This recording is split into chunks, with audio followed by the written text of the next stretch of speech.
70వ కీర్తనలో ఉన్న మాటలు 70 సామ్ 70లో ఉన్న మాటలు ఒకసారి మనం 40వ కీర్తనకి వెళ్తే లేకపోతే ఫస్ట్ 70వ కీర్తనలో ఉన్న మాటలు చదివి అప్పుడు 40వ కీర్తన చూద్దాం. దేవా, నన్ను విడిపించుటకు త్వరగా రమ్ము. యెహోవా, నా సహాయంనకు త్వరగా రమ్ము. నా ప్రాణం తీయగోరు వారు సిగ్గుపడి అవమానమొందుదురుగాక. నాకు కీడు చేయగోరు వారు వెనుకకు మళ్లింపబడి సిగ్గునొందుదురుగాక.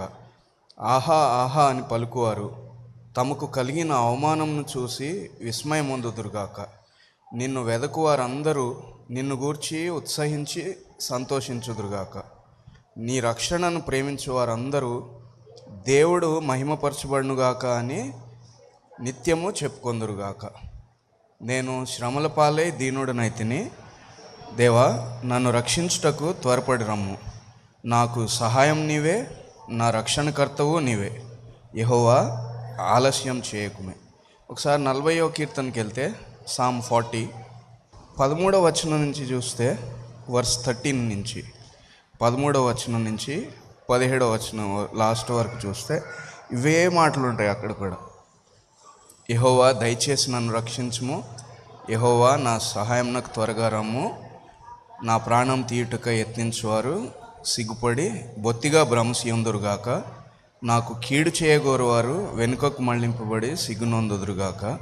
నన్ను చూసి ఆహా ఆహా అని పలుకువారు తమకు కలుగు అవమానంను చూసి విస్మయమొందుదురుగాక. నిన్ను వెదకువారందరూ నిన్ను గూర్చి ఉత్సహించి సంతోషించుదురుగాక. నీ రక్షణ ప్రేమించువారు యెహోవా మహిమపరచబడునుగాక అని నిత్యము చెప్పుకొందురుగాక. నేను శ్రమల పాలై దీనుడనైతిని. ప్రభువు నన్ను తలంచుకొంచున్నాడు. నా దేవా, ఆలస్యం చేయకు. ఇక్కడ ఒకటే ఒక్క మాట 17వ వచనం 2వ లైన్లోది కొద్దిగా స్పెషల్గా ఉంది. ఇక్కడ 40వ కీర్తనలో చాలాసార్లు మనకు కూడా ఏమవుతుందంటే ఇంతకుముందు కలిగిన ఆలోచనలు ఇప్పుడు రావచ్చు. ఎగ్జాక్ట్గా అవే ఆలోచన మనకి రావచ్చు. లేకపోతే ఈరోజు వచ్చిన ఆలోచనలు కొంతకాలం అయిన తర్వాత సడన్గా అవే ఆలోచనలు రావచ్చు. అవే మాట్లాడవచ్చు కూడా మనం. తర్వాత మాట్లాడేసిన తర్వాత ఇదే సేమ్ ఇంతకుముందు కూడా ఒకసారి జరిగింది కదా, ఒకసారి మాట్లాడాను కదా అని ఆలోచన రిపీట్ అవుతున్నాయి. అంటే మళ్ళీ అవే మాటలు ఉన్నాయి. అంటే ఒక విధంగా చెప్పాలంటే అవి చాలా ప్రాముఖ్యమైనవి, మనం ఎక్కువగా ధ్యానించాల్సిన మాటలు. ఇక్కడ అయితే 70వ కీర్తన సామ్ 70లో దేవా, నన్ను విడిపించుటకు త్వరగా రమ్ము. యెహోవా, నా సహాయం నాకు త్వరగా రమ్ము. ఒకటేంటంటే ఫస్ట్ లైన్లోనేమో దేవా దేవా అంటున్నాడు. దేవా, నన్ను విడిపించుటకు త్వరగా రమ్ము. దేవా అంటే జనరల్గా దేవా, దేవుడా అని ప్రార్థన చేయటం. 2వ లైన్లో చూస్తేనేమో యెహోవా, నా సహాయం నాకు త్వరగా రమ్ము. యెహోవా అంటే అది మళ్ళీ చాలా ప్రత్యేకమైన నామం. ఒకటేంటంటే త్వరగా రమ్మని ప్రార్థన చేయటం, దేవునికి ప్రార్థన చేయటం. యెహోవా అంటే అదొక నిబంధన నామం, అంటే కవెనెంట్ నేమ్ అంటాం కదా. నిబంధన అంటే ఒక ఒప్పందం చేసుకున్నాము. అంటే దేవుడు మనకి ఏం వాగ్దానాలు చేశారు, ఆ వాగ్దానాల్ని మనం ఎలా స్వతంత్రించుకోగలం, మనం కూడా ఆ నిబంధనలోకి వెళ్ళటం. సో ఆ నిబంధన నామాన్ని బట్టి, అంటే ఒక విధంగా చెప్పాలంటే దేవుడు ఇచ్చిన వాగ్దానాలని ఎత్తిపట్టుకొని ఆయన ప్రార్థన చేస్తున్నాడు అనమాట. హల్లెలూయా, హల్లెలూయా. సో మనం కూడా ప్రార్థన చేసినప్పుడు చాలాసార్లు ఒట్టిగా, అంటే మన హృదయంలో నుంచి మామూలుగా వచ్చేయాలి, అంటే న్యాచురల్గా అంటాం కదా, సహజంగా రావాలి.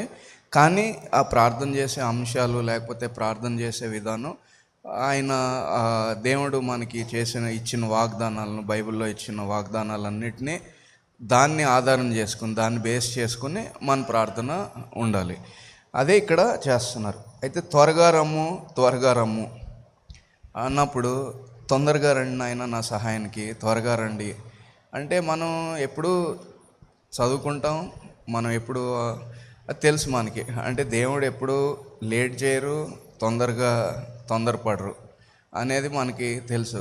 కానీ ఒకసారి ఆలోచన చేసామనుకోండి, దేవుడు ఒకవేళ త్వరగా వచ్చి మన సమస్య తీర్చాలి అంటే తీర్చారే అనుకుందాం. ఎంత త్వరగా రాగలరు, ఎంత స్పీడ్గా రాగలరు, ఎంత ఎంత త్వరగా అని 2 సార్లు అడుగుతున్నారు. అంటే అంత అర్జెంట్ ఉంది దేవా, అంత కష్టంలో ఉన్నాను, అంత ఇబ్బందిలో ఉన్నాను, త్వరగా రండి అని. అది మనకి సహజంగా న్యాచురల్గా మనిషిగా మన నుంచి వచ్చే మాట అదే. తొందరగా ఈ బాధ నుండి, ఈ ఇబ్బంది నుంచి, ఈ కష్టం నుంచి తొందరగా బయటపడేయండి దేవా అని మళ్ళీ అడగటం అది సహజం. అయితే ఒకసారి ఆలోచన చేద్దాం. ఒకవేళ త్వరగా వచ్చారనుకుందాం దేవుడు మన సహాయానికి, ఎంత త్వరగా సహాయం చేయగలరు? అంటే ఒక రోజా, లేకపోతే ఒక పూట, లేకపోతే ఒక గంట, లేకపోతే ఒక నిమిషమా, లేకపోతే ఒక క్షణమా, సెకండా? సో చదువుకునే పిల్లలకి తెలుసు కదా, అన్నిటికంటే స్పీడ్గా ఏది ప్రయాణం చేస్తుంది, అన్నిటికంటే ఫాస్ట్ ఏది ట్రావెల్ చేస్తుంది? లైట్, అంటే వెలుగు అన్నిటికంటే స్పీడ్గా ప్రయాణం చేస్తుంది. ఎంత స్పీడ్గా ప్రయాణం చేస్తుందంటే ఎక్కడో లక్షల కోట్ల కిలోమీటర్ల దూరం ఉన్న సూర్యుడి దగ్గర నుంచి భూమి మీదకి జస్ట్ ఒక 8 నిమిషాల్లో చేరిపోతుంది. అంటే ఒక సెకండ్కి, ఒక క్షణానికి ఎంత 3 పక్కన 8 సున్నాలు పెట్టుకోండి, మరి అది ఎన్ని కిలోమీటర్లు అవుతుందో. ఒక క్షణానికి, ఒక సెకండ్కి అంత స్పీడ్గా వెళ్ళిపోతుంది. దేవుడు సృష్టించిన వెలుగే అంత స్పీడ్గా వెళ్తే, ఒకవేళ దేవుడు నిజంగానే త్వరగా వచ్చి సహాయం చేశారనుకోండి, ఎంత స్పీడ్గా సహాయం చేయగలరు? అంటే ఇక నాకు దానికి ఒకటి పెట్టలేము, సూపర్ ఫాస్ట్, ఈ సూపర్ సానిక్ ఫాస్ట్, ఇంకొక ఫాస్ట్ అని కాదు. ఇక దానికి మనం ఏం పేరు పెట్టలేం. ఆయన అంటే మనకి తెలిసిన దాంట్లో, అందుకే ఇది యేసుప్రభు వారు రాకడ మధ్యాకాశంలో వచ్చినప్పుడు సంఘం రెప్పపాటుని ఎత్తబడుతుంది అంటారు. రెప్పపాటుని ఎందుకంటే ఈ వెలుతురు అంటే లైట్ ఎంత స్పీడ్గా వెళ్తుంది, ఆ వెళ్ళే లైటు మన కనుబొమ్మల లోపల నుంచి, అంటే కనుగుడ్డు లోపలికి వెళ్ళటానికి ఇంకెంత తక్కువ టైం పడుతుందో అంతకంటే తక్కువ టైంలో సంఘం ఎత్తబడుతుంది. అంటే దేవుడు నిజంగానే కార్యం చేస్తే, ఆయన టైమింగ్ అలా ఉంటే కనుక ఇక అంతకంటే స్పీడ్గా ఆయన సహాయం చేయగలిగిన సమర్థుడు. హల్లెలూయా. అయితే ఆయన టైమింగ్ ప్రకారం ఆయన చేస్తారు. నిజంగానే త్వరగా చేయాలంటే క్షణమాత్రంలో చేసేస్తారు, మొత్తం తారుమారు చేసేస్తారు. మనకి యోసేపు గారి గురించి కూడా తెలుసు కదా. యోసేపు గారు చెరసాల్లో ఉన్నారు, బయటకు వచ్చి ప్రైమ్ మినిస్టర్ అయిపోయారు, ప్రధానమంత్రి అయిపోయారు. చెరసాల్లో ఉన్న ఆయన, జైల్లో ఉన్న ఆయన, బాధింపబడుతూ ఉన్న ఆయన ఒక్క రోజులోనే మొత్తం పరిస్థితులన్నీ తారుమారైపోయినాయి. ఆయన ప్రధానమంత్రి అయిపోయాడు, దేశానికి పెళ్ళి అయిపోయింది, అన్నీ అయిపోయినాయి, ఒక రోజులో అయిపోయింది. సో అలా దేవుడు నిజంగా త్వరగా చేస్తే ఆయన టైమింగ్ ప్రకారం అంత స్పీడ్గా ఆయన చేయగలరు. హల్లెలూయా. ఇంకోటి అంటే చాలామంది శాస్త్రవేత్తలు, అంటే ఇప్పుడు బల్బుని కనుక్కున్నారు, కరెంటుని కనుక్కున్న వాళ్ళు కానీ, ఇది దేవుడు లోకానికి వెలుగై ఉన్నారని చెప్పారు యేసుప్రభు వారు. నేను లోకానికి వెలుగు అని చెప్పారు. సో అంటే ఈ ఆలోచన చేసినప్పుడు వెలుగే ఇంత ఫాస్ట్గా ప్రయాణం చేస్తుంది, ఆయన లోకానికే వెలుగై ఉన్నారు. అది ఆయన గొప్పతనం అన్నమాట. సో ఒక్కొక్కసారి ఇవన్నీ పోల్చుకున్నప్పుడు చాలా ఆశ్చర్యం కలుగుతుంది. అంటే బైబిల్లో ఉన్న వాక్యాలు, ఆయన చెప్పిన మాటలు మనకు చాలా ఆశ్చర్యం కలుగుతుంది. హల్లెలూయా. తర్వాత, నా ప్రాణం తీయగోరువారు సిగ్గుపడి అవమానం పొందుదురుగాక, నాకు కీడు చేయగోరువారు వెనుకకు మళ్లింపబడి సిగ్గునొందుదురుగాక, ఆహా అని పలుకువారు తమకు కలిగిన అవమానం చూసి విస్మయం పొందుదురుగాక. నిన్ను వెదకువారందరూ నిన్ను గూర్చి ఉత్సహించి సంతోషించుదురుగాక. నీ రక్షణను ప్రేమించే వారందరూ దేవుడు మహిమపరచబడునుగాక అని నిత్యము పలుకుదురుగాక. అంటే ఇక్కడ జస్ట్ సింపుల్గా 3 విషయాలు. శత్రువులు ఒకవేళ ఏం చేయాలనుకుంటారంటే మన ప్రాణాన్ని తీయాలని చూడవచ్చు, శత్రువు మన ప్రాణాన్ని తీయాలని చూడవచ్చు. కానీ మనం ఏం చేస్తామంటే మనకి ప్రాణాన్ని ఇచ్చే దేవుడు, మనకి జీవాన్ని ఇచ్చే దేవుడి వైపు మనం చూస్తాం. అట్లాగే వాళ్ళు మనకి ఏదన్నా హాని చేయాలని మనం చూడవచ్చు, అయితే రక్షణ ఇచ్చే దేవుడి వైపు మనం చూస్తాం. అట్లాగే ఆహా ఆహా అని అంటే మనని అవమానపరచాలని చూడొచ్చు. దానికి విరుగుడుగా మనం ఏం చేయాలంటే ఆయన మహింపరచబడునుగా కానీ ఆయన స్తుతించాలి. హల్లెలూయా. సో దావీదు గారు సింపుల్గా 3 విషయాలు రాస్తున్నారు. మన్నే ఒకవేళ చంపాలని కూడా చూడొచ్చేమో ఎవరైనా, మనకు తెలీదు. అయితే మన చంపాలని చూస్తే, వాళ్ళు చంపాలని మన చూస్తే మనం ఏం చేయాలంటే మనకి జీవం ఇచ్చే దేవుడి వైపు మనం చూడాలి. అట్లాగే మనకి హాని చేయాలని వాళ్ళు మన చూస్తే మనం ఏం చేయాలి? మన రక్షణకర్త అయిన దేవుడి వైపు మనం చూడాలి. అట్లాగే వాళ్ళు మనని అవమానపరచాలని మన వైపు చూస్తే మనం దేవుడి మహింపరచబడునుగా కానీ దేవుణ్ణి స్తుతించాలి. హల్లెలూయా. సింపుల్గా ఈ 3 విషయాలు ఆయన చెప్తున్నారు, అంతే కదా. అయితే మనం ప్రార్థన చేసినప్పుడు ఈయన దావీదు గారు ఏమని ప్రార్థన చేస్తున్నారు? నా ప్రాణం తీయగోరువారు సిగ్గుపడి అవమానం పొందాలి, నాకు కీడు చేయాలనుకునే వాళ్ళు వెనకకి వెళ్ళిపోవాలి. అంటే వాళ్ళ ప్లాన్స్ ఫెయిల్ అయిపోవాలి, వాళ్ళ ప్లాను సఫలం అవ్వకూడదు, వాళ్ళ ప్లాన్లు ఫెయిల్ అయిపోవాలని ప్రార్థన చేస్తున్నారు. ఇప్పుడు మనం ప్రార్థన చేసినప్పుడు మనం చాలాసార్లు ఏం ఒకవేళ ఇలాంటి ఆలోచన కలగవచ్చు, వాళ్ళకి ఇది అయిపోవాలి, వాళ్ళకి అది అయిపోవాలి, వాళ్ళకి అది అయిపోవాలి, వాళ్ళకి అది అయిపోవాలి, బాగా జరగాలి, ఇట్లా జరగాలి, అట్లా జరగాలి అనే ఆలోచనతో మనం ఉంటాం. కానీ దావీదు గారు అలాంటి ఆలోచనతో లేరు. అంటే మనకి యేసుప్రభు వారు కూడా అదే చెప్పారు, శత్రువుల కోసం ప్రార్థన చేయమని చెప్పారు. ఇంకా మన పౌలు గారు అయితే రోమాపత్రిక చూస్తే, రోమాపత్రిక 12వ అధ్యాయం అనుకుంటా 19వ వచనం మనం చూస్తే 19 నుంచి, ప్రియులారా మీకు మీరే పగ తీర్చుకొనుక దేవుని ఉగ్రతకు చోటీయుడి, పగ తీర్చుట నా పని, నేనే ప్రతిఫలం ఇత్తునని ప్రభువు చెప్తున్నాడని వ్రాయబడి ఉన్నది. కాబట్టి నీ శత్రువు ఆకలిగొని ఉంటే అతనికి భోజనం పెట్టుము, దప్పిగొని ఉంటే దాహమిమ్ము. అలాగ చేయటం వలన అతని తల మీద నిప్పులు కుప్పగా పోయేదు. అయితే 19వ వచనంలో మనం జాగ్రత్తగా చూస్తే దేవుని ఉగ్రతకు చోటీయుడి అని రాసింది. దేవుని ఉగ్రతకు చోటీయుడి అంటే మనం పగ తీర్చుకోకుండా దేవుని ఉగ్రతకు చోటీయుడి అని ఉంది. సో దీంట్లో చాలా బాగుంది, అంటే చాలా జాగ్రత్తగా గమనించాలి. నిజంగా అంత హాని చేయాలనుకుంటే, అంత ప్రాణహాని చేయాలనుకునే వాళ్ళకి దేవుడి ఉగ్రత వస్తుంది వాళ్ళ మీదకి. అంటే శత్రువు కోసం ప్రార్థన చేయండి, తర్వాత చెప్పించొద్దు, ఆకలి కొంటే భోజనం పెట్టండి, దాహం అయితే వాళ్ళకి తాగటానికి ఇవ్వండి అని చెప్పినప్పుడు, అని చెప్తానే అక్కడ పౌలు గారు ఒక ప్రత్యేకమైన మాట రాశారు, దేవుని ఉగ్రతకు చోటీయుడి. అంటే దేవుని ఉగ్రత వస్తుంది. ఎవరైతే ప్రాణహాని చేయాలనుకుంటున్నారో, ఎవరికన్నా హాని చేయాలనుకుంటే తప్పకుండా దేవుని ఉగ్రత వస్తుంది. సో ఆ మనం ఏదో చేసేయాలని ఉండకుండా దేవుని ఉగ్రతకు చోటు ఇవ్వాలి. సో దేవుని ఉగ్రత కానీ, దేవుని డిసిప్లిన్, లేకపోతే దేవుని శిక్ష కానీ, శిక్ష చాలాసార్లు చిన్నపిల్లలు తప్పు చేస్తే, లేకపోతే స్కూల్లో చదవకపోతే టీచర్స్ పనిష్మెంట్ ఇస్తారు, అంటే శిక్ష ఇస్తారు. ఎందుకంటే డిసిప్లిన్ చేయడానికి, క్రమశిక్షణ చేయడానికి, బాగుపడటానికి. సో అలా దేవుని ఉగ్రత బాగు చేయటానికి వస్తుంది. అయినా కానీ వాళ్ళు సరి చేసుకోకపోతే ఇక దేవుని ఉగ్రతే వస్తుంది. ఇక్కడ మనం ఎక్కడంటే ఆదికాండం 12వ అధ్యాయంలో దేవుడు అబ్రహాం గారికి ఒక వాగ్దానం చేస్తారు కదా. జెనసిస్ చాప్టర్ 12 12వ అధ్యాయం 3వ వచనంలో, జెనసిస్ చాప్టర్ 12 వర్స్ 3, నిన్ను ఆశీర్వదించు వారిని ఆశీర్వదించేదను, నిన్ను దూషించు వారిని శపించేదను. సో ఉట్టిగా చెప్పలేదు, అంటే దేవుని ఉగ్రత కూడా వస్తుంది తప్పకుండా. సో దేవుడి ప్రేమ ఉంటుంది, అలాగే దేవుని ఉగ్రత కూడా వస్తుంది.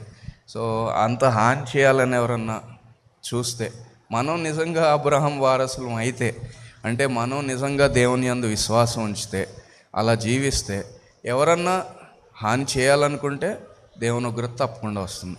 ఎవరన్నా మనని దూషిస్తే, శపిస్తే వాళ్ళు కూడా శాపగ్రస్తులు అవుతారు. సో అది దేవుని వాగ్దానం. ఆ వాగ్దానం పట్టుకొని ఇక్కడ దావీదు గారు ప్రార్థన చేసినా, ఇక్కడ పౌలు గారు చెప్పినా అదే చెప్తున్నారు. కానీ మనం చేయకూడదు ఆ పని, దేవుడే చేస్తారు. అయితే అలా చేయటం వలన వాళ్ళ తల మీద నిప్పులు కుప్పగా పెడుతున్నారు మీరు అన్నప్పుడు ఒకసారి ఆలోచన చేస్తే, అంటే వాళ్ళకి ఆల్రెడీ మన మీద ఇంత ద్వేషమో అసూయో కోపమో ఉంది. ఉన్నప్పుడు దేవుడు ఎలాంటి పరిస్థితి తీసుకొచ్చారంటే వాడు ఆకలి కొనే పరిస్థితికి తీసుకొచ్చారు. అంటే వాళ్ళకి ఆకలి అయితే పెట్టండి అంటున్నారు, అంటే వాళ్ళు ఆకలి కొనే పరిస్థితికి దేవుడు తీసుకొచ్చారు.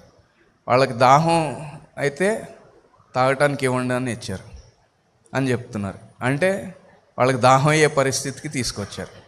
ఆ పరిస్థితికి తీసుకొచ్చి వాళ్ళకు మనం పెట్టే పరిస్థితికి దేవుడు ఆ పరిస్థితులను కల్పించారు. అక్కడే అసలు దేవుడు అన్ని పరిస్థితుల్ని తారుమారు చేసేశారు. హల్లెలూయా, హల్లెలూయా. సో అంటే దేవుని వాక్యాన్ని జాగ్రత్తగా ధ్యానించేటప్పుడు, ఆలోచన చేసేటప్పుడు ఉట్టిగా ఏదో అంటే అలా గాలిలో ఏదో వేదాంతం అంటే ఫిలాసఫీ చెప్పినట్టుగా చెప్పలేదు. చాలా ప్రాక్టికల్గా, అంటే చాలా ప్రాక్టికల్గా దేవుడు అన్ని విషయాలు రాయించారు. సో వాళ్ళకి ఆకలి అయితే పెట్టండి, దాహం అయితే ఇవ్వండి అంటే వాళ్ళకి ఆకలి అయ్యేటట్టుగా చేశారు, దాహం అయ్యేటట్టుగా చేశారు. ఆ ఆకలి తీర్చుకోవటానికి, ఆ దాహం తీర్చుకోవటానికి మన దగ్గరికి వచ్చేటట్టుగా చేశారు. సో అప్పుడు మనం పెట్టలేదనుకోండి, అప్పుడు మంది పొరపాటు అవుతుంది. అప్పుడు పెట్టామనుకోండి, వాళ్ళ తల మీద నిప్పులు కుప్పలుగా పెట్టారంటే అర్థం ఏంటి? నెక్స్ట్ లైన్లో, నెక్స్ట్ వచనంలో అక్కడ రోమాపత్రికలో ఇంకొక మాట రాశారు, కీడు చేత జయింపబడక మేలు చేత కీడును జయించమని. సో ఆ మేలు చేయటం వల్ల ఏం జరుగుతుందంటే ఆ కీడు చేసేవాళ్ళు కూడా జయింపబడి వాళ్ళు కూడా మారు మనసు పొందుతారు. హల్లెలూయా, హల్లెలూయా. లేదనుకోండి, మారు మనసు పొందలేదనుకోండి, ఇంకా అదే ఆలోచనతో ఉంటే ఎలా ఉంటుంది? ఆల్రెడీ వాళ్ళకి మన మీద ఇంత ద్వేషం, ఇంత అసూయ, ఇంత కోపం, ఇంత కుళ్ళు ఉన్నప్పుడు వాళ్ళకేమో అవసరం పడింది, మనం అవసరం తీర్చేస్తున్నాం, అంటే భోజనం పెడుతున్నాం, సహాయం చేస్తున్నాం. అప్పుడు తల ఎట్లా ఉంటుందో వాళ్ళకి లోపల, వాళ్ళకి మైండ్ పనిచేయదు, అంతే కదా. ఇప్పుడు ఆల్రెడీ వాళ్ళకి మన మీద ఇంత కోపం ఉంది, ఇంత ద్వేషం ఉంది, ఇంత అసూయ ఉంది, వాళ్ళకి అవసరం పడింది. అవసరం తీర్చుకోవటానికి మన దగ్గరికే రావాల్సి వచ్చేటట్టుగా దేవుడు చేశారు. మనం పో, నేను నీకు చేయను, నీకు సహాయం చేయను, నీకు ఆకలిస్తే నేను పెట్టను, పో అన్నాం అనుకోండి, అప్పుడు ఎట్లా ఉంటుంది పరిస్థితి? ఒకవేళ ఆకలేసినప్పుడు పెట్టాము, దాహం అయినప్పుడు ఇచ్చామనుకోండి, ఎట్లా ఉంటుంది పరిస్థితి? ఆల్రెడీ వాడికి అంత ఇది ఉన్నప్పుడు మనం పెట్టామనుకోండి, ఇక వాడికి మైండ్ పనిచేయదు, బుర్ర వేడెక్కిపోతుంది. సో అదే పౌలు గారు రాస్తున్నారు. ఇక్కడ కూడా దావీదు గారు ఏం రాస్తున్నారంటే ఏదో వాళ్ళకి ఇది అయిపోవాలి, అది అయిపోవాలి, అట్లా అయిపోవాలి, ఇట్లా అయిపోవాలని రాయట్లేదు, అవమానం కలగాలని రాస్తున్నారు. అంటే అవమానం కలిగితే అది మారు మనసుకి దారితీస్తుంది, లేకపోతే దేవుని ఉగ్రతకి దారితీస్తుంది. మారు మనసుకి దారితీస్తే మనం వాళ్ళని రక్షణలోకి నడిపించిన వాళ్ళు అవుతాం, లేకపోతే దేవుడు వాళ్ళని చూసుకుంటారు. హల్లెలూయా, హల్లెలూయా. సో లాస్ట్ వచనం 70వ కీర్తనలో 5వ వచనంలో, నేను శ్రమల పాలై దీనుడనైతిని, నేను శ్రమల పాలై దీనుడనైతిని. దీనుడనైతిని అన్నప్పుడు మనకి యేసుప్రభు వారు కొండ మీద ప్రసంగంలో చెప్పిన మొదటి ధన్యత, ఆత్మ విషయమై దీనులైన వారు ధన్యులు, పరలోక రాజ్యం వారిది. సో ఆత్మ విషయమై దీనత్వం ఉన్నప్పుడు మనం దేవుడి దగ్గరికి ఈజీగా వెళ్ళొచ్చు, అంటే తేలిగ్గా వెళ్ళి సహాయం కోసం అడగచ్చు. గర్వంతో వెళ్ళలేం. ఒకటేంటంటే ఒకసారి 41వ కీర్తన చూసామనుకోండి, ఈ మొదటి 3 వచనాలు మనం చదివితే, లేకపోతే ఫస్ట్ వచనం మొదటి చదివితే, బీదలను కటాక్షించువాడు ధన్యుడు, ఆపత్కాలమందు యెహోవా వానిని తప్పించును. దేని నుంచి తప్పిస్తారు? కటాక్షం ఉంచేవాడు ధన్యుడు అన్నప్పుడు బీదలను కటాక్షించేవాడు ధన్యుడు. నెక్స్ట్ 2 వచనాలు ఒకసారి చదివి, బీదలు అని ఎవరి గురించి అంటున్నారు ఇక్కడ అని ఒకసారి ఆలోచన చేయండి. జస్ట్ ఒక 10 సెకండ్లు తీసుకొని ఇక్కడ 41వ కీర్తన మొదటి 3 వచనాలు ఉన్నాయి కదా. ఫస్ట్ వచనంలో బీదలను కటాక్షించేవాడు ధన్యుడు అని రాసింది. బీదలు అంటే ఎవరి గురించి రాస్తున్నారు? ఒక్కసారి ఆ నెక్స్ట్ 2 వచనాలు చూసి మీ ఆలోచన ఏంటి? సో బీదలు అంటే మనం ఎంతసేపు ఏమనుకుంటామంటే ఏమీ లేని వాళ్ళు, డబ్బులు లేని వాళ్ళు, తిండి లేని వాళ్ళు, లేకపోతే ఏమీ లేని వాళ్ళు, పువర్ అంటే ఆర్థికంగా బీదవాళ్ళ గురించే మనకు ఆలోచన ఉంటుంది. అక్కడ నేను దీనున్నై శ్రమల పాలై దీనున్నై తిని అన్నాడు. అంటే ఒక విధంగా చెప్పాలంటే దీనుడిగా ఉన్నాను, నా పరిస్థితి చాలా దీనమైన పరిస్థితి. లేకపోతే ఒక విధంగా చెప్పాలంటే ఈ 41వ కీర్తనలో ఉన్నట్టు బీదవాడు, పేదలను కటాక్షించేవాడు ధన్యుడు. 2వ వచనంలో 41వ కీర్తనలో యెహోవా వానిని కాపాడి బ్రతికించును, భూమి మీద వాడు ధన్యుడగును, వాని శత్రువుల ఇచ్చకు నీవు వానిని అప్పగింపవు, రోగశయ మీద యెహోవా వానిని ఆదరించును, రోగం కలుగగా నీవే వానిని స్వస్థపరచం. అక్కడ బీదల్ని కటాక్షించేవాడు ధన్యుడు అని చెప్పి వచ్చి శత్రువుల గురించి చెప్తున్నారు. తర్వాత ఏమంటున్నారు? రోగం గురించి చెప్తున్నారు. రోగశయ మీద పడినప్పుడు అంటే మనకి అనారోగ్యం వచ్చి రోగం వచ్చి మంచం మీద పడితే దేవుడు వాళ్ళని స్వస్థపరుస్తారని చెప్తున్నారు. సో ఇక్కడ పేదవాడు అంటే మీరు ఏం ఇంటర్ప్రిట్ చేశారు? అంటే మీకు కలిగిన ఆలోచన ఏంటి? ఇక్కడ బీదలను కటాక్షించేవాడు బీదవాడు అంటే, లేకపోతే బీదరాలు అంటే ఏం ఆలోచన మీకు కలిగింది? అక్కడ వాక్యాన్ని బట్టి అయితే ఆరోగ్యరీతిగా బీదవాడు, ఆరోగ్యరీతిగా పేదరాలు. అంతే కదా. కింద వచనాల్లో ఏం రాశారు?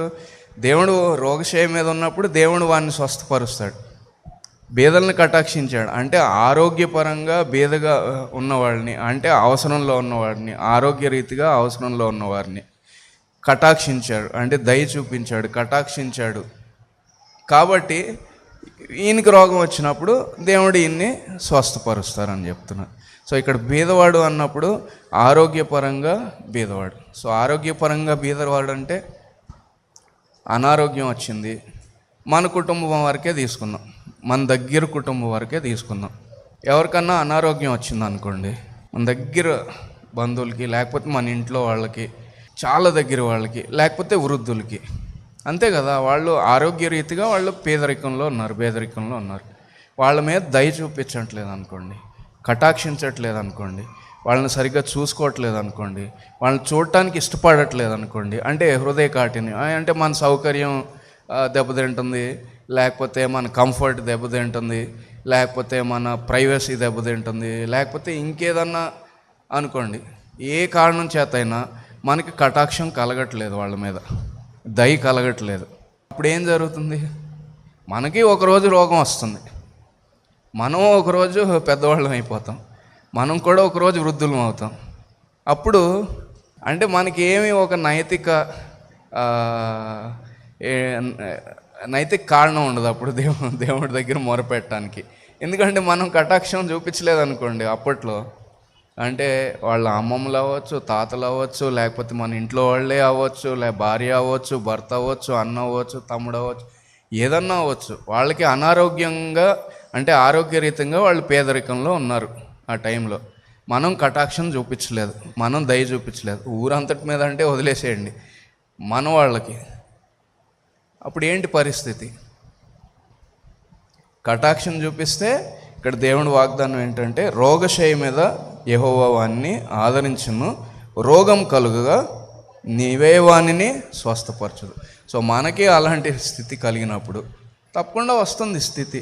ఒకవేళ అనారోగ్యం రాకపోయినా వృద్ధాప్యం అయితే వస్తుంది కదా. ముసలివాళ్ళు అయితే ప్రతి ఒక్కళ్ళు అవుతారు కదా, ఇవాళ కాకపోతే రేపు కాకపోతే ఎల్లుండి అవుతారు.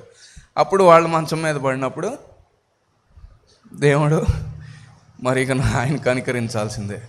కానీ మనం కటాక్షం చూపిస్తే డెఫినెట్గా తప్పకుండా మనకి అనారోగ్యం కలిగినప్పుడు దేవుడు మనని స్వస్థపరుస్తాడు. మనం కూడా ధైర్యంగా దేవుడిని అడగొచ్చు, దేవా నాకు ఈ అనారోగ్యం కలిగింది, అస్వస్థత కలిగింది, నేను మంచం మీద పడ్డాను, ఈ పరిస్థితి వచ్చింది, నన్ను స్వస్థపరచండి అంటే దేవుడు స్వస్థపరుస్తారు. హల్లెలూయా, హల్లెలూయా.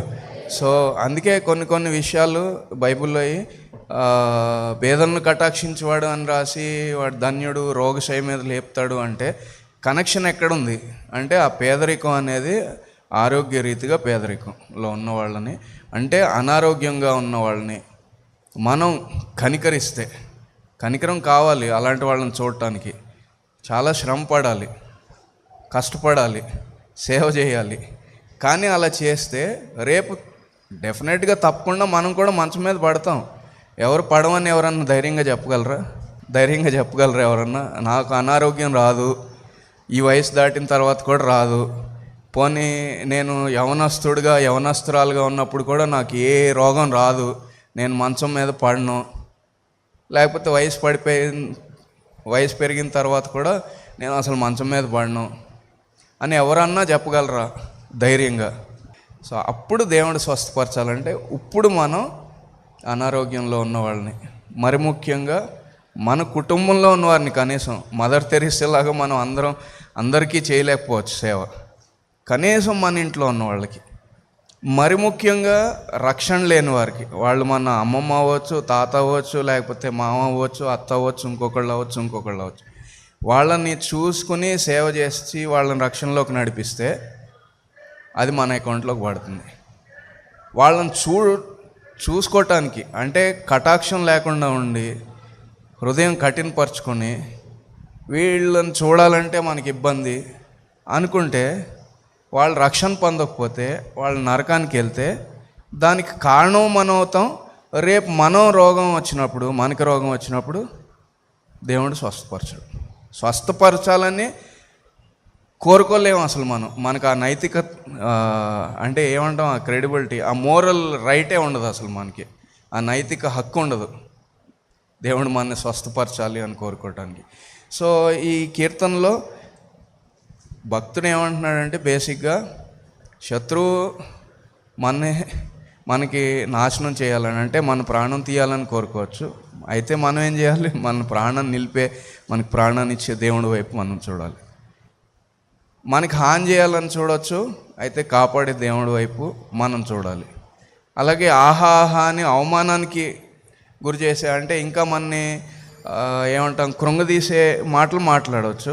కానీ మనం ఏం చేయాలంటే, మనం దేవుడి వైపు చూసి దేవుణ్ణి ఇంకా గొప్ప చేయాలి, దేవుణ్ణి స్తుతించాలి, ఆరాధించాలి. అలాగే శ్రమల పాలై దీనుడిని అయ్యన్నైనా నన్ను కాపాడండి అని మనం ఎప్పుడు ధైర్యంగా వెళ్ళగలం అంటే, మనం ఇంకొకళ్ళని కనికరం చూపించినప్పుడు. సో ఈ 41వ కీర్తన ఫస్ట్ 3 వచనాలు కూడా జాగ్రత్తగా జ్ఞాపకం చేసుకోవాలి. అందుకే యేసుప్రభు వారు అంటే దీనుడు అన్నప్పుడు ఆత్మ విషయమై దీనుడు అన్నాడు. అట్లాగే పేదవాడు అండ్ పేదలను కటాక్షించేవాడు అన్నప్పుడు, పేదలు అంటే కేవలం డబ్బు రీతిగా కాదు, అక్కడ ఆరోగ్య రీతిగా పేదవాళ్ళని, అంటే ఆరోగ్యపరంగా, అంటే అనారోగ్యంలో ఉన్నవాళ్ళని మనం కనికరిస్తే, కటాక్షిస్తే రేపు మనకు అనారోగ్యం కలిగినప్పుడు దేవుడు మనని కనికరిస్తాడు. హల్లెలూయా. సో ఇవన్నీ జ్ఞాపకం చేసుకొని మనం దేవుణ్ణి స్తుతించి ఆరాధన చేసుకుందాం. మనం అందరం లేచి నిలబడదాం.